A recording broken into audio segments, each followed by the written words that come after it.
وبنبتدي يوم جديد، شمس تنور كل بيت، نهاركم سعيد بابتسامة تجعل الخير والرزق يزيد. صباحكم فل، صباحكم هنا، صباح السعادة على عيونكم. عاملين ايه؟ وحشتوني جدا جدا. كل سنة وانتوا طيبين، يا رب كده تكون ايامكم كلها سعادة وهنا وفرح. هشارككم النهاردة يومي بكل تفاصيله. النهاردة كده من بداية اليوم زي ما انتوا شايفين عندنا روتين قوي قوي قوي. روتين كله بقى ايه؟ غسيل ومواعين ورغاوي بقى وما اقولكوش. فالنهارده عندنا روتين قوي. هشارككم اليوم من اوله كده لاخره، من اول ما صحيت لحد ما عملت الغدا وخلصت كمان. فيلا بينا كده نشوفوا يومنا ماشي ازاي وروتيننا النهارده ماشي ازاي. هشارككم اليوم بكل تفاصيله. ما تنسوش تحطولي لايك، ولو انت جديدة على القناة واول مرة تشوفيني اتمنى انك تشتركي في القناة، واهم حاجة انك تفعلي الجرس عشان يوصلك اشعار من قناتي كل ما انزل فيديو جديد. عاملين ايه؟ يا رب تكونوا بخير. النهاردة عندنا زي ما انتوا شايفين كده، دخلت على المطبخ على طول من بعد ما صحيت. يعني اول ما صحيت على المواعين. المواعين دي كانت من امبارح، وعايزه اقول لكم انا يعني امبارح بالليل كنت تعبانه جدا وما قدرتش اعمل حاجه، لان امبارح كان عندي يوم ما اقولكوش يوم صعب صعب. وانا ما صورتش في حاجه خالص، بس انا بقى ايه امبارح غسلت وروقت وكنست بصوا عملت كل حاجه امبارح. فجيت اخر اليوم كنت مهدوده، ويا دوبك خدت الدش واترميت. يعني عايزه اقول لكم اترميت على الكنبه مش على السرير. كنت تعبانة جدا ومسكني بقى الصداع وكنت دايخة. وبصوا يعني كنت مهلوكة مهلوكة امبارح. عايزة اقول لكم كل اللي عملته امبارح ده ما صورتوش، بس طلع عيني حرفيا يعني. فكان فاضل بقى شوية المواعين والبوتاجاز، ما قدرتش بقى اعملهم. قلت بقى ايه، خليهم اعملهم بكرة ان شاء الله. اصحى كده ان شاء الله كويسة واخش اعملهم. فزي ما انتم شايفين كده المواعين، بصوا هي مش كتير يعني. هي كانت كوبايات واطباق وحوالي حلة او اتنين. انا لما تعبت امبارح ما قدرتش اعملهم بصراحة. والبوتاجاز كان يقلب يعدل وكان عايز يدعك، وكانت كمان العيون عايزة تدعك. انا بقالي كام يوم سايباه واهملته، مش بمسحه زي ما بمسحه كل مرة. يعني انا متعودة ومعوداكم معايا اني بعد ما بخلص الغدا بلم المواعين كلها، او ساعات وانا واقفه بعمل الغدا كمان. اي حاجه بستعملها تلاقوني بصبنها وانا واقفه. ف والبوتاجاز لما بخلص تلاقوني بقى ايه، بمسكه كده امسحه مسحه حلوه وانضفه واخليه زي الفل عشان يبقى على طول نضيف. فبصراحه بقالي كام يوم كده اهملته، فقلت لا يا بنت بقى ايه، تعالوا نعمل له كده ايه روتين عميق وندعكوه دعكه حلوه وندعك العيون ونظبط كده الدنيا. زي ما شفتوا بقى منظر المواعين كده زي ما انتوا شفتوا. انا كمان ما برصش الحاجه مكانها على طول، هي بس المعالق تلوني كده بصفيها بايدي وبعد كده بحطها في الدرج. لكن الاطباق والحلل والحاجات دي كلها بسيبها على جنب تتصفى شويه، وبعد كده ببتدي بقى اعمل ايه، ارص كل حاجه مكانها. هنا بقى كنت خلاص خلصت بقى المواعين الحمد لله. بصوا المنظر، فرق شاسع طبعا ما بين كده وما بين الاول. فالموضوع ده بصراحة بيتعملش بالسهل، بيطلع عينك يعني عبال ما تلاقي المنظر ده. تلاقي ان الحوض كده نضيف والمطبخ والرخامة نضيفة ومفيش مواعين ولا طبق ولا كوباية ولا اي حاجة. فيش الكلام ده عندنا. لا لا لا، لازم يطلع عينك حرفيا عشان تلاقي الدنيا نظيفة. وكمان يعني بتكوني لسه مخلصة ومفضية الحوض ومظبطة الدنيا، وفجأة تلاقي كوباية جاتلك، فجأة تلاقي طبق جالك، فجأة تلاقي معلقة جاتلك. طب بصي عايزة تشدي في شعرك كده عايزة تجيبي اللي بيحط كوباية ولا طبق ولا اي حاجة دي يشد في شعرك. فاهمني؟ فيعني بصوا الوضع صعب بصراحة. المواعين والغسيل اكتر حاجة ما بتخلص. المواعين والغسيل اكتر حاجة ما بتخلص حرفيا. مهما تغسلي ومهما تعملي تلاقوا المكان اتملى تاني. فالوضع صعب بصراحة. بصوا بقى منظر البوتاجاز، ما يبصوا ما ينسفش خالص. المنظر مش حلو خالص. انا كنت حاطه شويه ميه كده مليناه، قلت عبال ما ايه، عبال ما اخلص المواعين. فعايزه اقول لكم هو فعلا لان عبال ما خلصت المواعين ونزلت بقى بشويه البريل. انا ما بعملش ما بحطلوش بقى ايه منظفات ولا الكلام دوت. عايزه اقول لكم زمان من حوالي كام سنه كده كنت بغسله بمنظف. فعايزه اقول لكم ان حته السلستين دي لقيتها فجأة ما بقتش سلستين ولونه اتغير. والله زي ما بقول لكم كده، مش عارفه ازاي قعد فتره كده، وبعد كده ايه، مع الغسيل المستمر بقى رجع لطبيعته تاني، بس ازاي مش عارفه بصراحه. يعني انا ما بقيتش اغسله بمنظفات تاني، بقيت يا دوبك هي الصابونه المواعين اللي انا بعملها اللي هي بالزيت، او شويه البريل، ما بعملش اكتر من كده، وحته السلكه. اكتر من كده ما بعملش في البوتاجاز بصراحه، ولا بحط له منظفات ولا اي حاجه. بخاف عليه بصراحه، لان حته السلستين اللي بتلمع دي في منظفات بتبوظها. بس انا مش فاكره المنظف ايه بالظبط، عشان اقول لكم عليه. والله لو فاكراه كنت قلت لكم اسمه ايه، بس الكلام ده من فتره كبيره. لقيته مبقع كده، عارفين الحاجه لما بتبقى مبقعه؟ اهو السلستين ده كان مبقع من المنظف ده، وزعلت عليه جدا، لاني انا بحب كده الحاجه بتلمع وتبقى حلوه. بصوا يعني، بصوا بعد ما دعكته وغسلته بقى بيلمع وحلو ازاي. وكمان دعكت الحيطة من وراه وخليتها نضيفة زي الفل، فهو كده نضف وبقى زي الفل. فساعتها زعلت قوي، فهو خد فترة كده وبعد كده رجع طبيعته تاني. ايه اللي خلاه عمل كده بقى مش عارفة، ايه هو المنظف مش فاكرة خالص بصراحة. فلو افتكرت يعني، لو افتكرتك ايه هو المنظف هقول لكم عليه، عشان تاخدوا بالكم انتوا كمان، وما تعملوش بيه البوتاجاز تاني، عشان بيبوظ السلستين خالص. بيبوظوا فعلا، بيبقعوا كده، ما بيخلوهوش بيلمع كده وبيبقى حلو. تمام. هنا بقى زي ما شفتوا بقى، مسحت البوتاجاز مسحه حلوه، ودعكته بالسلك وظبطته ونضف معايا خلاص بقى تمام. ادعك بقى العيون عندي هي مش مليانه قوي، لان انا زي ما قلت لكم انا ايدي فيها على طول، فبنضفها على طول. اما الحته اللي في النص ديت اللي بيتحط عليها العيون، فدي عندي مصديه على طول من ساعه ما اشتريت البوتاجاز يعني. من اول اسبوع استعملته لقيتها كده صدت، فما بقتش بتنضف خالص، ده صدى. لكن هو الجناب بنضفها وبخليه زي الفل يعني. بصوا بتلاقوها كده نضيفة وحلوة، لكن هي الحتة اللي من فوق دي مصدية. الصدى ده ما بيطلعش مهما اغسله ومهما اجيب له منظفات ومهما اعمله، ما بتطلعش ليه مش عارفة. فخلاص يعني انا بقيت انضف الجناب وانضف العيون كده واخليها زي الفل وخلاص. لكن الصدى ده ما بيطلعش تقريبا بقى، من برضو من الحتة من اللي هي اللي بتتحط من فوق الحتة السودة ديت.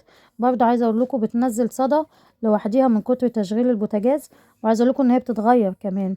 ان انا عايزة اغير بتاعة العين الكبيرة، لانها خلاص يعني تعتبر زي اللي دابت. كل ما اجي اغسلها الاقيها منزلة صدى كتير. يعني بصوا دول يعتبروا لسه بحالتهم. انا عندي عين بايظه، يعني العين اللي هي على اليمين الكبيره دي بايظه، الزرار بتاعها بايظ ومش شغاله، مع اني ما كنتش بشتغل غير عليها. فان شاء الله كده نجيب بتاع بوتاجازات يصلح لنا الزرار وقف خالص ومش عايز يتحرك ليه مش عارفه. بصوا بقى هنا خليت بقى الدنيا زي الفل كده ونضفت الدنيا، وخدت بعضي بقى ايه ونزلت رحت السوق وجيت. عبال ما رحت السوق وجيت كنت ملينه الفراخ بتاعتي في خل وملح وليمون، وسبتهم كده على جنب. انا نزلت جبت شويه حاجات كانت ناقصاني، مش ما تسوقتش يعني. جوزي كان تعبان جدا، و رحنا كشفنا له وطلع عنده التهابات جامد في صدره، واخد دور عافي يعني. فقلت بقى ايه، الدكتور قال لي ما ياكلش غير مسلوق وكده، فهسلق لهم فرخه واعمل له شويه لسان عصفور. وجبت كده شويه حاجات ناقصاني. وانا واقفه كده حطيت المية على البوتاجاز، وقلت بقى ايه، اول ما تسخن هغسل الفرخة بتاعتي غسلة كويسة، وهبتدي انزل بالفراخ بتاعتي عشان تتسلق، واكمل بقى هشوف هعمل ايه. انا جبت البهارات بتاعتي، جبت كان ناقصني كركم، وكان ناقصني كاري، كان ناقصني فلفل اسمر، وكان ناقصني كمون. ولا دول اللي جبتهم بس انا بحب اجيب الحاجة حصى، الحاجة اللي بقدر اجيبها حصى بجيبها. انا بطحنها في المطحنة. الكركم والكاري الحاجة الوحيدة اللي هم ما بجيبهمش غير مطحونين، واللي هي القرفة، دول لازم اجيبهم مطحونين، لاني ما تقدريش تطحنيهم في البيت لان بيبوظوا الكبة، فخسارة ليه. اجيبهم مطحونين وخلاص. انا كمان بالنسبة للقرفة استعمالي ليها قليل مش كتير، اما الكركم والكاري دول اللي بستعملهم.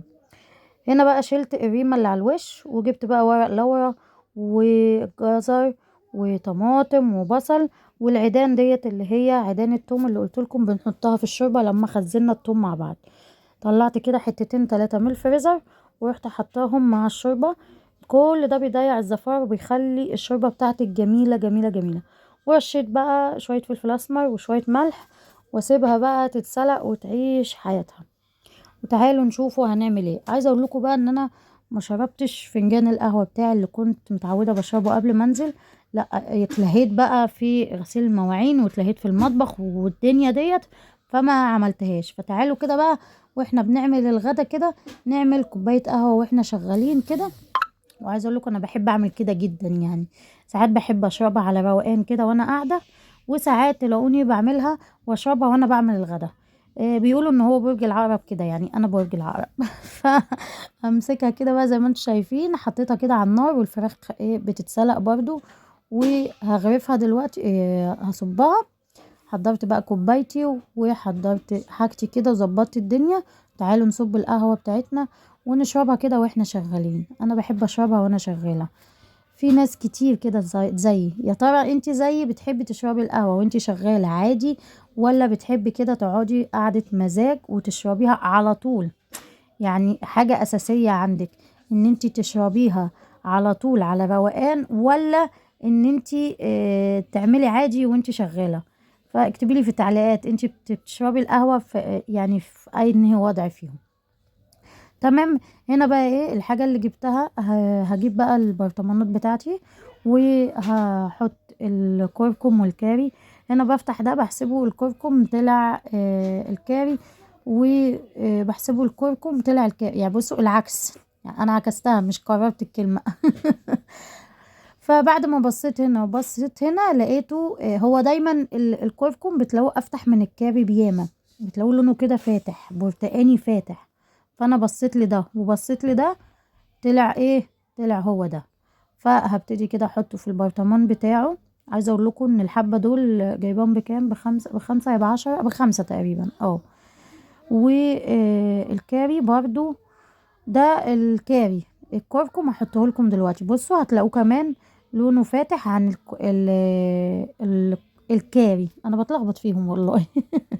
الكركم هتلاقيه لونه فاتح مصفر فاتح كده جاي على لون الكناريا، اما الكاري بتلاقوه اغمق. اما الكاري فبتلاقوه اغمق. بصوا ده الكركم وده الكاري كده زي الفل. غرفناهم كده في اطباقهم في البرطمانات بتاعتهم، وهرجع احطهم مكانهم. هنا بقى الباقيين هطحنهم في المطحنه. ده لسان العصفور هحطه على جنب عشان هنعملوه مع بعض دلوقتي. هنا الفراخ كانت اتسلقت فطلعتها، حطيتها في طبق كده مع نفسها، وخدت نفس الحله، حطيت الشوربه في طبق وخدت نفس الحله ونزلت بمعلقتين سمنه. وهبتدي بقى اقلب لسان العصفور بايدي، هتبقى فيه على طول لحد ما كله يحمر معايا. بصوا انا الطريقه دي قايله لي عليها ماما، ومن ساعه ما ابتديت اعملها وهي فعلا الطريقه الصح. من ساعه ما قالت لي عليها وانا ما بعملش غيرها بصراحه. اوريكم طريقه ماما في عمايل لسان العصفور بتتعمل ازاي، وازاي بيستوي معاكي بسرعه، وازاي بيبقى طالع فيه شوربه وحلو. تمام. بص انا هنا هفضل اقلب فيه لحد ما ياخد اللون الذهبي معايا. تمام. حلو زي الفل. عندك شوربة؟ تمام. ما عندكيش شوربة سخني مية في الكتل وخليها كده جاهزة، ان انت مجرد ما يحمر معاكي وياخد اللون الذهبي تنزلي بحوالي كوباية مية او نص كوباية. يا كوباية يا نص كوباية حسب الكمية اللي انت هتعمليها. يعني انت لو بتعملي كيلو حطي نص كوباية، لو بتعملي نص حطي نص كوباية.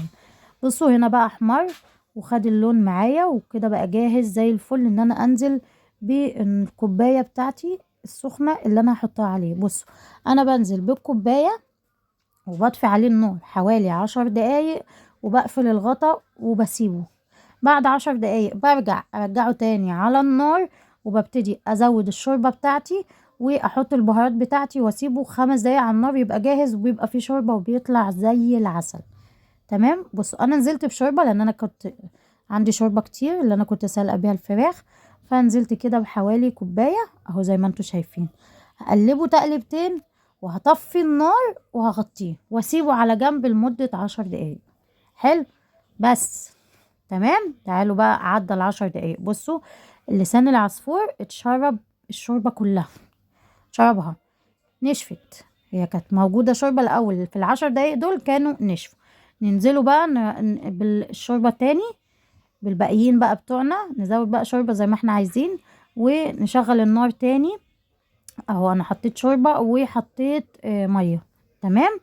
وهنزل بقى ايه في البهارات بتاعتي واحط مكعب مرقة. بصوا اهو عايزه اقول لكم ان هو خلاص يعني عايز له تكه وكده يبقى استوى وزي الفل. مش محتاج اي حاجه تاني. اسهل طريقه واحلى طريقه لو انت متعرفيش تعملي لسان العصفور يبقى طالع فيه كده شوربه وحلو وما يتشتش منك ولا يتحرق، اعملي الطريقه ديت. دي طريقه ماما قالت لي عليها، لان انا كنت عمري ما بطلعه بشوربه. كنت دايما كل ما اعمله ما يطلعش بشوربه، مهما كب في ميه يشرب الميه كلها وينشف، وبرضه يطلع معجن ويطلع بايظ. فلا، الطريقه دي اعتمديها وهتدعي لي وتدعي لماما. بصوا هنا بقى، قلبته ونزلت بقى بشويه فلفل اسمر، ونزلت بشويه كزبره، وهحط مكعب مرقه خضار. انا زي ما معوداكم ان انا بستعمل مرقه خضار، ولا بحط فراخ ولا بحط لحمه. ما بحبش غير مرقه الخضار. هفضل اقلب وارش بقى شويه ملح كده صغننين، واول ما يغلي غلوتين هطفي عليه وهيبقى جاهز معايا وزي الفل، وهغطيه واسيبه على جنب. بصوا، اول ما هيغلي معايا هدوقه، شوف محتاج ملح ولا لا، لان انا حطيت مكعب مرقه وحاطه شوربه. الشوربه بيبقى فيها ملح، الشوربه بتاعت الفراخ. فزي ما انتم شايفين كده حط شويه ملح صغيرين لان انا لقيته محتاج شويه ملح. وكده خلاص هقلبه تقليبتين وهسيبه على النار 5 دقايق مش اكتر، هيبقى جاهز معايا على الغرف على طول. اهو شكله. اعتمدوه بالطريقه ديت زي ما قلت لكم، وهتدعوا لي وتدعوا لماما. هستنى دعوه منكم حلوه. ولو وصلتي معايا في الفيديو لحد هنا حطي لايك لاختك عشان ما ازعلش منك، عشان الفيديو يترفع. هغطيه واسيبه 5 دقايق على النار، وكده هيبقى جاهز معايا. بصوا اهو، اول ما غلى هقلبه قلبتين وخلاص كده بقى جاهز معايا. هطفي عليه النار ونغرف لسان العصفور بتاعنا. خلاص بقى جاهز. يعني بصوا انا هنا ببص عليه استوى ولا لا. خلاص كده استوى وبقى زي الفل. تعالوا بقى نغرف الاكل بتاعنا. وعايزاكم تدعوا لجوزي دعوة حلوة عشان هو تعبان. ادعوا له كده دعوة حلوة ان ربنا يشفيه ويخليهولي ويخليه لولاده يا رب. غرفنا بقى اكلنا الجميل. ادي الفراخ بتاعتنا. انا على فكره انا رش عليها كركم وملح، انا بحب ارش كركم على الاكل قوي. وبصوا لسان العصفور نفس الوضع، رش عليه برده شويه كركم. فالكركم كمان صحي جدا بالنسبه لاضرار البرد والكلام ده. يقولك اعملي كوبايه كركم لبن وحطي عليها معلقه صغيره كركم وقلبيها وخديها على الصبح كده، بتخفف من البرد جدا. جميله جميله جميله. ده كان الروتين بتاعنا النهارده، وده كان يومنا النهارده. استنوني في فيديو جديد، وسلام.